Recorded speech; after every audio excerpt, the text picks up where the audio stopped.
Assalamualaikum warahmatullahi wabarakatuh. Perkenalkan, nama saya Tiffany Dwi Melasari. Saya dari Fakultas Ekonomi dan Bisnis Islam, program studi akuntansi. Di sini saya ingin menjelaskan tentang karya tulis ilmiah dari mata kuliah Bahasa Indonesia dengan dosen pengampu Ibu Fitri Jayanti MPD. Apa sih karya tulis ilmiah itu? Nah, karya tulis ilmiah itu terdiri dari 3 suku kata, yaitu karya, tulis, dan ilmiah. Karya, menurut Kamus Besar Bahasa Indonesia, itu dapat diartikan sebagai hasil atau dari sebuah upaya, usaha, perbuatan, atau ciptaan. Sedangkan tulis atau menulis itu memiliki arti segala kegiatan yang terkait dengan huruf, angka, pena, atau media tulis lainnya. Sedangkan ilmiah itu menurut Kamus Besar Bahasa Indonesia bersifat ilmu secara ilmu pengetahuan atau memenuhi syarat kaidah ilmu pengetahuan. Nah, jadi karya tulis ilmiah itu dapat diartikan sebuah karya yang dihasilkan dari kegiatan menulis dengan menggunakan penerapan kaidah ilmiah, mengutamakan aspek rasionalitas, mengusung permasalahan yang bersifat objektif secara faktual. Penulisan karya ilmiah ini juga gak bisa sembarangan tahu. Dia menggunakan kata yang tidak ambigu atau memiliki makna ganda. Maka diperlukan penggunaan gaya bahasa yang lugas, eksplisit, menggunakan variasi istilah ilmiah yang sesuai dengan aturan pedoman umum ejaan bahasa Indonesia. Karya tulis ilmiah ini juga punya fungsi loh. Dia ada 3 fungsi. Pertama, fungsi untuk pendidikan. Nah, saat kita duduk di bangku SMA, kita tuh ada ekstrakurikuler namanya karya ilmiah remaja atau kita biasa singkatnya KIR. Dari penulisan ini, kita tuh banyak belajar tentang dasar-dasar penulisan. Terus kita juga diajak untuk berpikir kritis, terus menuliskan hasil pemikiran kita dan bisa untuk mempertanggungjawabkan hasil yang kita buat. Yang kedua, ada fungsi penelitian. Nah, fungsi penelitian ini dimanfaatkan untuk pengembangan penelitian seseorang atau pengembangan kita dengan menghadirkan pengetahuan baru. Setelah kita memperoleh data yang akurat, terus kita olah dan kita simpulkan, kemudian kita terapkan dalam kehidupan kita sehari-hari. Dan yang ketiga, ada fungsional. Karya tulis ilmiah ini dapat menjadi media pengembangan pengetahuan sebagai bahan peninjauan untuk pustaka dan untuk kebutuhan dari berbagai disiplin ilmu. Selanjutnya, ada manfaat karya tulis ilmiah. Yang pertama, kita dapat melatih pengembangan keterampilan membaca yang efektif. Yang kedua, kita sebagai pengenalan terhadap aktivitas kepustakaan. Nah, yang ketiga, kita mendapatkan kepuasan intelektual. Yang keempat, kita dapat memperluas cakrawala ilmu pengetahuan. Yang kelima, sebagai bahan acuan atau penelitian pendahuluan untuk penelitian selanjutnya. Yang keenam, sebagai peningkatan perorganisasian fakta dan data secara sistematis. Yang terakhir, dapat melatih untuk menggabungkan hasil dari bacaan dari berbagai sumber. Karya tulis ilmiah juga memiliki beberapa jenis. Yang pertama ada artikel. Artikel adalah sebuah karya tulis yang isinya berupa gagasan atau fakta yang dapat membujuk, meyakinkan, mendidik, serta menghibur para pembaca. Serta artikel juga memiliki panjang kalimat dengan jumlah karakter tertentu. Biasanya artikel ini dibuat untuk keperluan publikasi di buletin, surat kabar, media sosial, kanal digital, dan lain sebagainya. Yang kedua, ada makalah. Nah, makalah ini udah pasti kalian tahu dong, kan biasanya tugas. Jadi, aku persingkat, makalah adalah jenis karya tulis yang bersifat ilmiah. Biasanya sih makalah ditulis untuk keperluan terkait dengan kependidikan, kayak biasa tugas kita. Dalam penyusunannya, diperlukan data pendukung dari hasil observasi lapangan dari sebuah masalah dalam penelitian. Data yang terkumpul itu diperlukan untuk mencari penyesuaian masalah dalam penelitian. Biasanya sih makalah ini disampaikan dalam seminar, simposium, atau uji materi. Yang ketiga, ada skripsi. Nah, siapa nih mahasiswa akhir yang harus nyusun skripsi?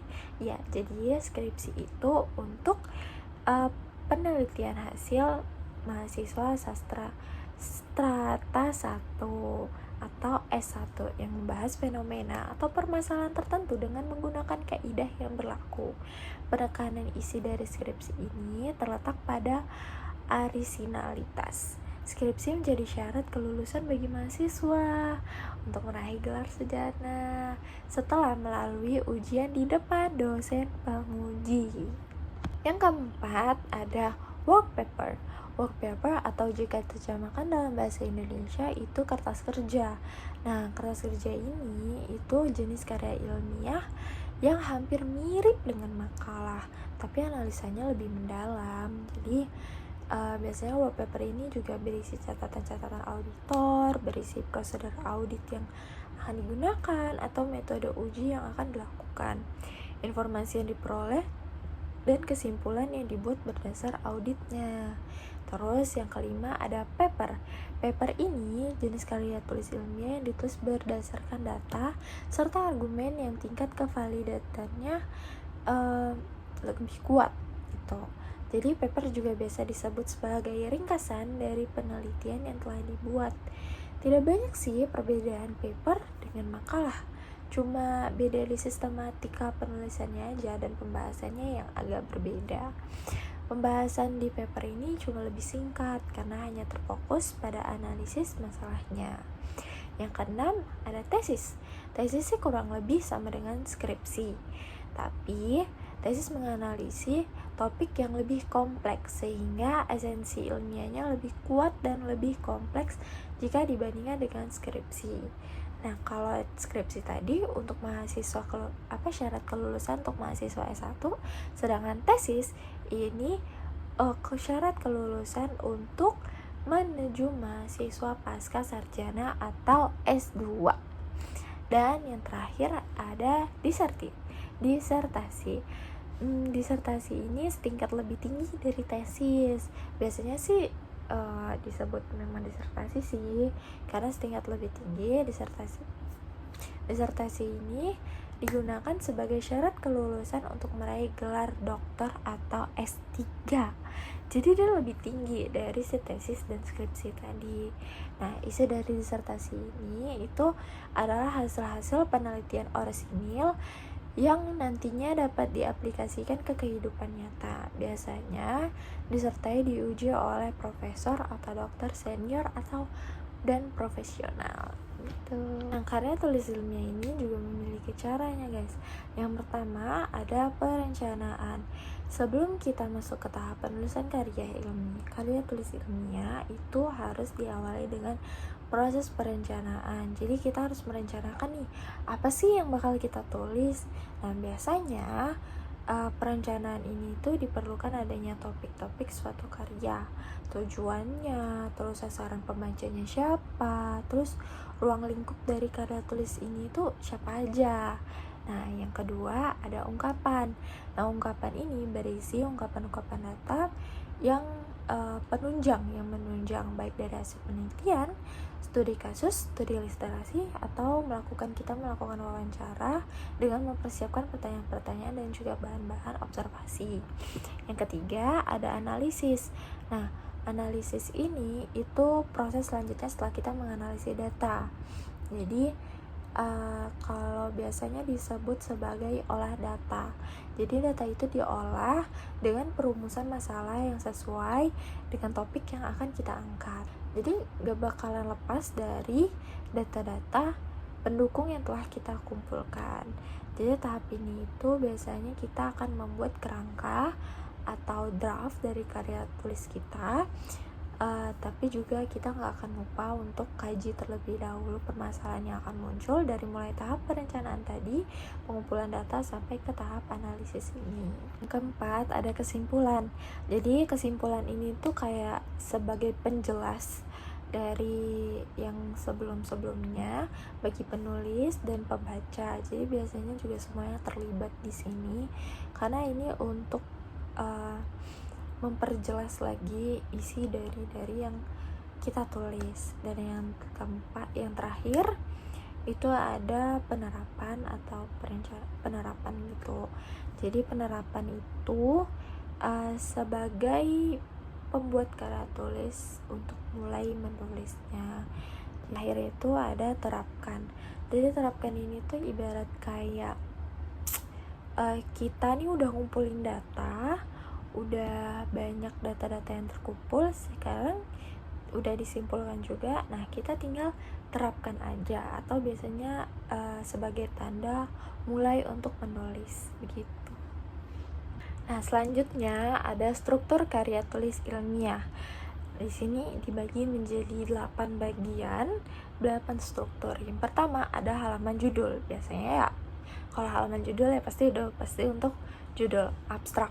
Yang kedua ada abstrak. Yang abstrak ini kayak sebagai latar belakangnya gitu loh. Nah, yang ketiga ada pendahuluan atau kayak materi kita ini tentang apa gitu.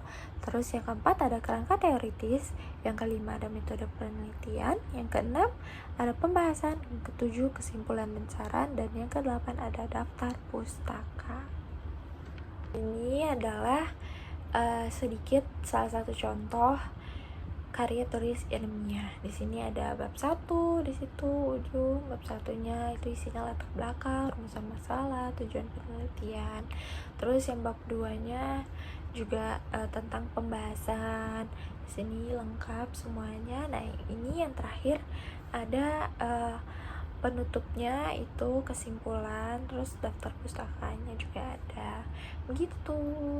Terima kasih buat yang udah mendengarkan. Mohon maaf bila ada kesalahan, dan mungkin banyak banget kesalahan atau penjelasan yang kurang jelas. Mohon dimaafkan. Saya Tiffany Dwi Masari, mohon pamit dan terima kasih udah menyimak sedikit penjelasan dari saya. Wabillahi taufiq wal hidayah. Wassalamualaikum warahmatullahi wabarakatuh.